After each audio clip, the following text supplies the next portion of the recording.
Welkom by vandag se sessie oor die komponente van 'n sakeplan.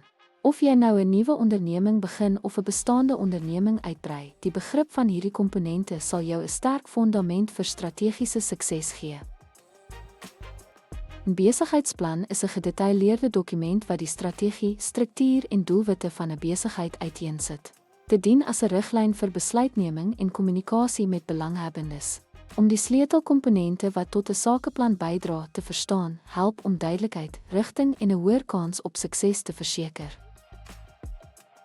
Die uitvoerende opsomming bied 'n kort oorsig van die hele sakeplan, wat die sakeidee, doelwitte en belangrike inligting uitlig om lesers 'n vinnige begrip te gee van waaroor die besigheid gaan. Die besigheidsbeskrywing bied gedetailleerde inligting oor die besigheid, insluitend die missie, visie, waardes, geskiedenis en regstruktuur, wat die konteks vir die res van die plan skep. Markanalise omvat navorsing oor die bedryf, teikenmark, kompetisie en markneigings, wat die besigheid help om sy posisie in die mark te verstaan en hoe om kliënte te lok. Die bemarkings- en verkoopstrategie beskryf hoe die besigheid beplan om kliënte te lok en te behou, wat pryse, promosie, verspreiding en verkoopstaktieke dek.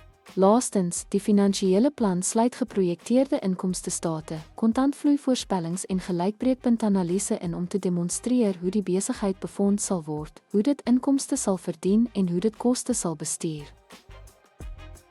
Ten slotte, 'n goed gestruktureerde sakeplan is noodsaaklik vir sukses.